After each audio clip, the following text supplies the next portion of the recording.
my fellow Americans, Michiganders, those in Jackson, Detroit, Grand Rapids, and Lansing, thank you for tuning in to ACVN, the American Conservative Values Network, dedicated and committed to those precepts and principles that have made our nation great: the Constitution, the Bill of Rights, the Declaration of Independence, and the Emancipation Proclamation. Thank you for taking time out of your busy schedule from time to time to tune in to these discussions and to these conversations that we feel are relevant and pertinent to us all. Today I have with me the legendary and the awe-inspiring, inspirational, and dedicated and committed, prolific and didactic, intelligent and brilliant Reverend C.L. Bryant. He has taken time out of his busy schedule to come and share his gifts and skill sets and thoughts that have been redemptive for this country and for Michigan throughout our communities with this broadcast. And we thank you for tuning in to hear him. Reverend C.L. Bryant, good to see you today. Thank you so much, Bishop. The admiration is mutual. Absolutely. You're very kind. You're too kind. Today, with regard to some of the pre-discussions I've heard you conversing about, it's obvious that you are held in the highest esteem when it comes to public speaking and speaking concerning our values on issues of morality, personal responsibility, accountability, and the things that need to be really at the forefront of the foundation of principles in public service, where those individuals who are elected to office to serve our community, as well as residents of our community who are supposed to be contributing to the quality of life and the offspring of the same. That said, I think since you're in the state of Michigan and we are going through a number of urban crises when it comes to our communities, such as the city of Detroit, number one, Flint, Saginaw, Pontiac, Benton Harbor, Muskegon, Inkster, Ecorse, and the surrounding areas where African Americans have been given the helm of responsibility. They've been elected to political office, they're public servants, they've taken on an oath, and it would appear to me that they have a stewardship responsibility to the community and the residents of the same, who are taxpayers. But it seems that we have a gross ineptness when it comes to performance and best practices and carrying out our responsibilities as stewards, public servants, and as individuals who are in positions of leadership as we ought to. And then we have a tendency to blame the suburbs, the white community, and cast aspersions on others who in fact have nothing to do with what we have done. Recently, Kwame Kilpatrick, whom I predicted for many years, and as much as I've been involved with law enforcement for the past 20 years, would be convicted because of the way that he conducted himself, or should I say misconducted himself, while in office as the mayor of the city of Detroit. And Bobby Ferguson and Sam Riddle and others who, in fact, Monica Conyers, who have been convicted. It is a sad day in American history for African Americans when you consider these individuals were in very promising dispositions and very lofty positions that could have been transformational and made a difference. However, because of their lack of stewardship, because of greed, avarice, arrogance, pride, and I would say a disregard for the oath that they had taken as public servants. They have contributed to the continued disintegration of the structures in our urban centers. And so your thoughts on what is it that we are suffering from in our community and our culture that's causing us to behave in such disrespectful ways? In the movie, Bishop, we call it tribalism. Master says that we have to stick together in order to get what we want. And so we elect folks based on how we're going to follow them. I noticed something that was very interesting about Mayor Kilpatrick when he was caught up in his sin. You had black preachers. Now here we are called ministers of the gospel, educated ministers of the gospel, qualified to preach and have thought enough of ourselves to get an education to do that. We had black preachers surrounding him, saying that he was on a mission from God. So enabling him. Otherwise. Enabling him to continue that and sending that message to the black community that we're circling the wagons around this evil. And so the tribalism of it says, oh, this is a chief. And the chief can always get away with whatever we empower him to get away with. And so you're saying that this is embedded in the culture. It's embedded in many ways in our culture, but it is something that can be absolutely broken by different thinking. Zig Ziglar, God rest his soul, a mentor of mine, said it's stinking thinking. And that's exactly what has infected black folks, is stinking thinking. Well, it would seem to me a person that had been Harvard trained and had an institutional secular progressive academic training and education, and had the proper degrees and had the proper acclamation to government. When he was in the House, he was a very affable fellow. His mother, Carolyn Cheeks Kirkpatrick, was a very good friend of the Republican Party, of which I'm a member of, and of course a ranking member, and have been serving since the days of John Engler. And when he was the governor, the extraordinary governor of the state, and even now with Governor Snyder, who I feel is doing an amazing job in trying to build bridges and bring people together. But it seems that when he returned to the African American community in Detroit, that he seemed to have taken on a different mindset and disposition, which you refer to as tribalism. And this is just not the way that we are going to be able to enter into the 21st century and participate in global economics. Economics is global. We understand that the earth is multifaceted when it comes to ethnicity. Yes, sir. So the ethnic races are multicultural. They're diverse. I think that Barack Obama did a very good job when it came to empowering the white female who is the Attorney General for the southeastern part of Michigan to, in fact, dig out the corruption and bring to justice all of those who were participating in the same. She left no stone seemingly unturned. She was successful in getting a conviction on racketeering and running a criminal enterprise. Bobby Ferguson is trying to appeal this, and they are still pursuing others who were participants and were, if you will, accomplices to the corruption that took place. The city of Detroit at this point is $357 to $400 million in short-term debt. It's between 12 to probably 22 billion in debt in its pensions. Kevin Orr is trying to use his genius and his ability, along with Harvey Hollins and Mike Finney and Governor Snyder's appointees, along with those who may be elected. It looks that Benny Napoleon probably will be the anointed one. He's the leading, at least, and comes with probably the cleanest slate and probably the clearest path to leadership. Some feel that Mike Duggan, who is currently with DMC, the Detroit Medical Center, would be a better mayor, but I don't think the African American community is willing to give up that kind of control to a white mayor. It probably would be better served that Duggan, and I hate to have to put this out on television, would be the county executive. If O'Connell would retire, and I'm sure this is going to cause a firestorm for my remarks, and that a Duggan county executive and Napoleon mayorship would be promising for gentrification and economic redemption for the city of Detroit. Also, I have a different perspective for the city of Detroit, even with all of the debt crises and corruption and infrastructural problems that the city of Detroit is suffering from. Many see the city of Detroit as a glass half empty.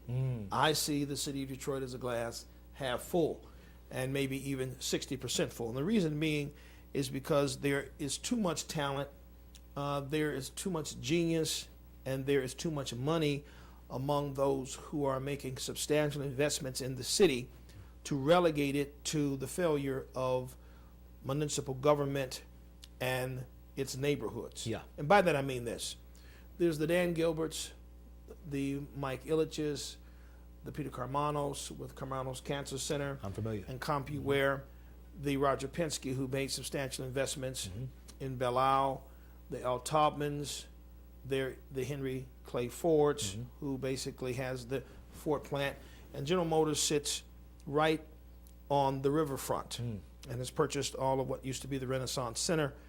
And Dan Gilbert has purchased several buildings downtown, including the Greektown casinos and the surrounding area.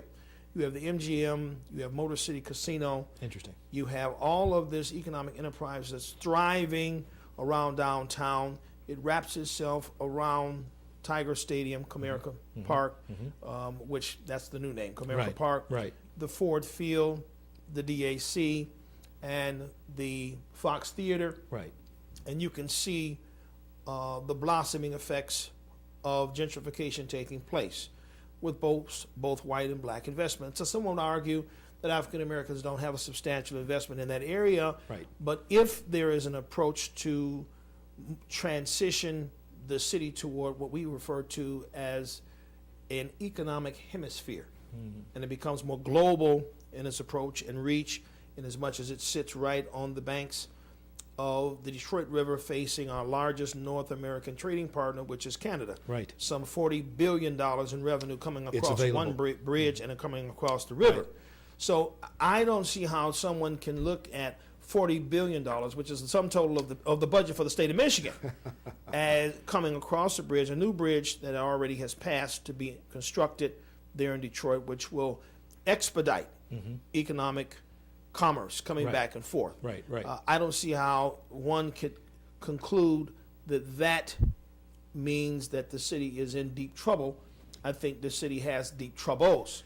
But if you can fix municipal government and right-size it, if you can pull all of those talents together with what is taking place with commerce, with what is taking place with the Council of Foreign Relations and the Port Authority with regard to what's coming across the river there, all I see is that it needs the right leadership, the right vision, as has been communicated to me from the governor's office, and we can move the city of Detroit through a successful process of gentrification. Hence, we brought Ambassador Andrew Young here not too very long ago. He met with the leadership in the city of Detroit. He met with the Michigan Black Chamber of Commerce.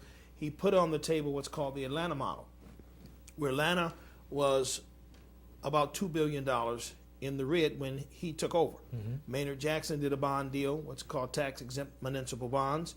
He did a bond deal, and ultimately they transformed the city into a position where they were able to entertain the Olympics, and now they're doing $16 billion in revenue per year. It can turn around. It can turn around. Detroit is at a point now, a crossroads, where in fact they have a supermajority in the Senate of Republicans. You have a majority in your House. You have a Republican governor. The reason I bring that up is this. Before 1961, Republicans and conservative ideas did in fact run the city and the surrounding area of Detroit.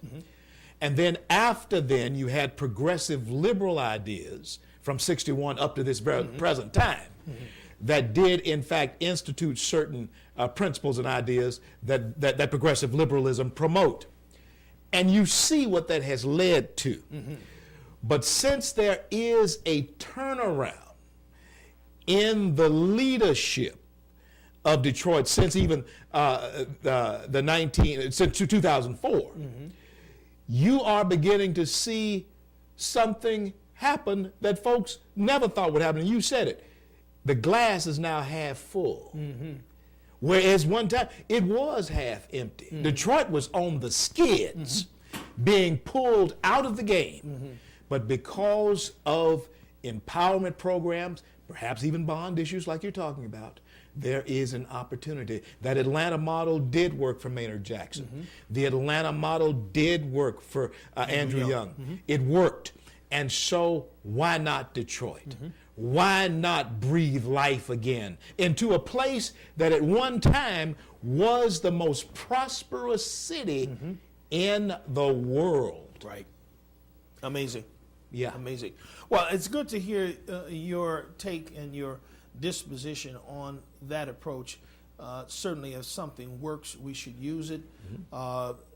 Mitt Romney ran his campaign trying to ignore urban centers. I was, of course, trying to work with Josh Baca and others who were talking and engaging Mitt Romney during his campaign to let him know that in his attempt to run against Barack Obama, he would not be successful if he ignored urban America and Hispanics. They said they were not going to pursue an urban agenda. I tried to explain to them that the Bush administration, when George Bush ran, had a faith-based urban agenda Yes. that engaged the urban communities across the continental United States, and he was able to double the participation of minorities in the election process Yes. who cast their vote on his behalf. That Absolutely. means that if, in fact, he was able to pick up 14% of the black vote, he really picked up 28% of the black vote, because Right. it's 14 away from the Democrats Exactly. and 14 for the A Republicans. turnaround. And of course, many of them did not get that. There was a degree of arrogance on Mitt Romney's part. I have to say this on television, because we tried to communicate to his people that they were going about things in the wrong way. And he was just a bad candidate with this consideration. Not that he was a bad person, he was a genius. Yes. Not that he was not intelligent, he was probably above the average American in intelligence. Not that he wasn't wealthy, he's probably wealthier than 99% of the people in this country. Not that he had not had political experience, because he had been the governor, and Ronald Reagan himself said the best place to run from for the office of president is to run from the gubernatorial seat. Yes. But Mitt Romney was beaten to death in the primary by Senator Santorum and Newt Gingrich. Yes. Senator Santorum cut his legs off, and Newt Gingrich cut off his head. And then to turn around and try to sew these things back on, even Barack Obama said, is that the guy they're going to run against me? I'm happy to run against him, because when they get finished with him, there'll be nothing left to run against. He wanted him. After he ran, the numbers came back on Fox News. 9.2 million evangelicals did not vote for Mitt Romney. Stayed home. 4.3 million Tea Party people stayed Stayed home. home. So you have 13 million votes of registered Republicans that did not go to the polls. Now, to some extent, the Republican Party needs to look internally at itself when you can't get your base out. You can go around and say we need to go and engage Hispanics, which they do. We need to engage African Americans, which they do. But Right. but what is deeper of concern to me, Brother Swimp and Reverend, is that the Republican Party needs to do soul searching pertaining to its base. Yes. The evangelicals are the major base of the Republican Party. If they had gotten 1/3 of the vote that did not show up, then Romney's elected. Romney would have been elected. He's elected. So they really have some self-denial issues going on with the party. Reese Priest, he has to do a better self-assessment evaluation of what's going on than relegating this to us needing to basically tweak things. It's Right. deeper than that. What should have happened is immediately, and I need feedback from you on this one, they should have identified the 9.2 million evangelicals and engaged them for a response as to what their issues were and what did they want in a candidate. Right. And the 4.3 million Tea Party people. If these are your registered base, Right. then you need to engage them and find out what their issues were. Your thoughts? Bishop, one of the things that I say around the country hinge upon the facts that you've just laid out. The Republican Party is going through an identity crisis right now, because they are not sure of how to handle certain social issues that are on the table, and so they're walking this tightrope, trying to please everybody, and you cannot ever do that. But we can do this. We can be the party that that was successful in bringing liberty to the slave and bringing civil rights, because it was a Republican Party that brought about civil rights to black folks and women in this country. We need to be certain that we don't compromise principles. And what evangelicals and Tea Partiers saw in Dole, in McCain, and in Romney. Yeah, it was a compromise. All losses. All of those were losses. They saw a compromise of conservative principles that work. That actually keep Reagan, and we're afraid of Ronald Reagan. We're afraid to even speak his name. But Ronald Reagan was a principled conservative, had his flaws, had his faults, of course he did. He's a human. But the thing was this: Ronald Reagan showed us all that you can win by a landslide if, in fact, we stick to who we are. But, I mean, with technology, I mean, this is the age of extraordinary advanced technology and communications and applications and iPhones and iPads and Twitter and Facebook. And we've been late to the game in these things. We've been late to engage the youth. We've been late to take up a more of a structured, organized, strategic approach in engaging our base. To ignore evangelicals is a mistake. I was in a meeting. George Bush beat Al Gore, and we were called to a meeting at the White House in the Eisenhower executive office. It was myself, Sheriff Michael Bouchard from Oakland County, Kevin Fobbs, who was a ranking African American that worked for Coleman Young when he was mayor, that was working with us, and we were all sitting there when Karl Rove stood up and gave an outline. He put a map of the continent of the United States on the up on a huge, maybe 52-inch flat screen TV when they first came out.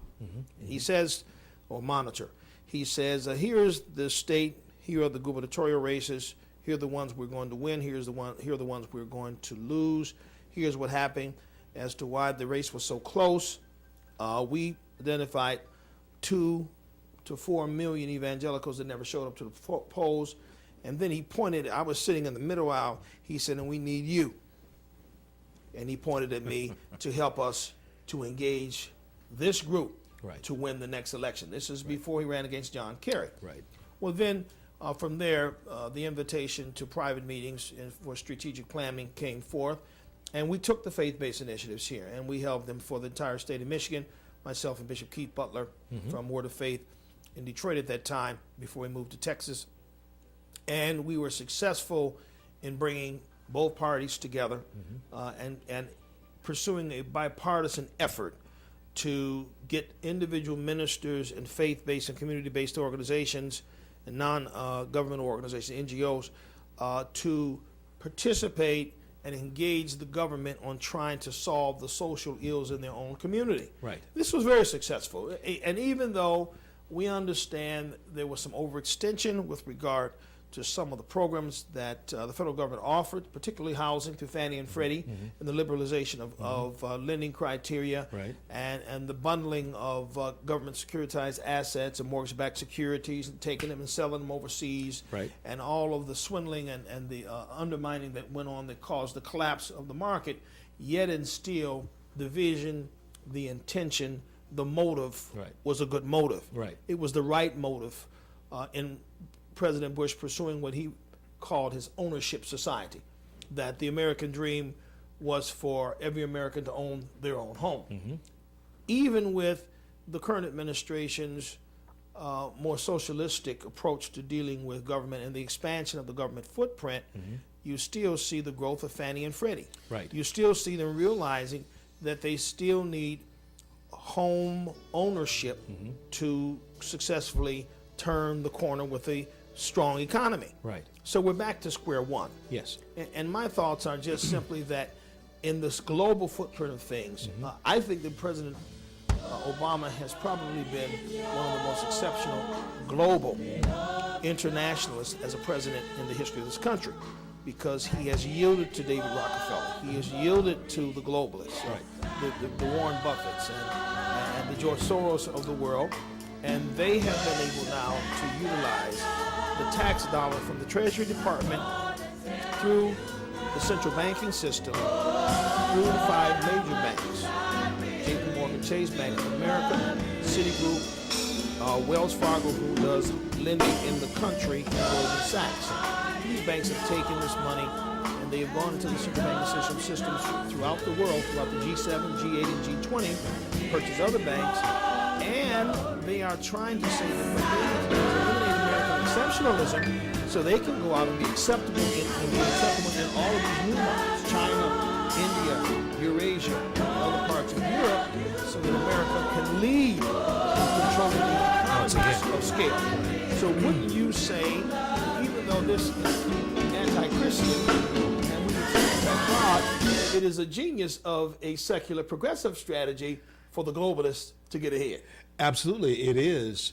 And what it also does is eliminate by using a word, a local sloth and mismanagement that does happen in America exclusively.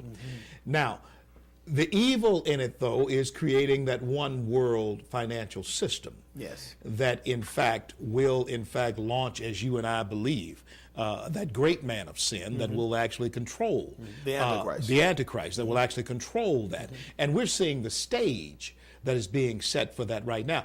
That is one thing, and I absolutely agree with you. The president does have a very good view of the world globally. However, he is woefully lacking in Americanism and what that means. I think America can continue to be and is an exceptional country, the light to the world, and we can lead even if we can.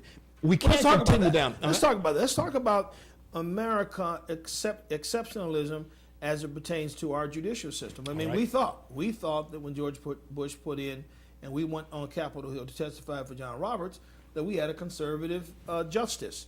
And we thought him as a jurist was going to rule with regard to the Constitution. Now, apparently someone got to John Roberts because he had written the opinion opposing the Affordable Care Act. And then all of a sudden, he flipped. And so the courts are the institutions of jurisprudence that those who are secular progressives are going to be utilizing to shift the direction that America takes. Their idea is that if they can control the judicial system, then even though legislators and lawmakers may send laws or procreate, I can use that term, and propagate laws that say one thing, they can employ the ACLU, the American Civil, I call it the American Criminal Liberties Union, and this particular organization can challenge those laws as unconstitutional because you have liberal, secular progressives on the court. And I think that this is the direction that most presidents and most governors are concerned about when they get in office, their impact on the courts. That said, over the next 3.5 years, the president may have an opportunity to appoint another justice.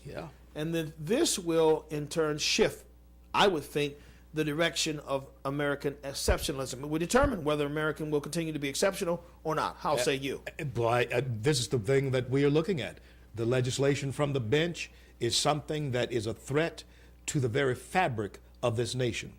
And this is one of the reasons why I do oppose and did oppose the Obama presidency, because I knew that if this young man was elected, he in fact may have 2 Supreme Court choices over that 8-year period. And I surely believe he's going to have one. And with the direction that we're seeing in this country of legislation coming from the court, John Roberts, you mentioned, who shocked us all, when the only thing he had to do was strike down this Obamacare. That's all he had. Only thing he had to do was deal with his conscience. But he took a pass on that in order, I believe, to further set the stage for those who will, in fact, come in and actually assist him in what I consider to be one of the most diabolical things that Americans have witnessed in a generation or more ever, and that is the total co-opting of the Supreme Court. Even Roe v. Wade, in its truest sense, Reverend, is not a law. It was a ruling. There's a difference, and most of us don't understand the difference between a Supreme Court ruling and something that has actually been legislated by Congress. But we are letting them get away with that legislation from the bench. Well, of course, I'm not. I'm a pro-life proponent and never have been an abortion supporter. Barack Obama is a historic figure. He does go down in history as the first African American, if they want to say that, president in the history of the United States of America. No, we don't share the same views and ideologies. We are at an ideological divide.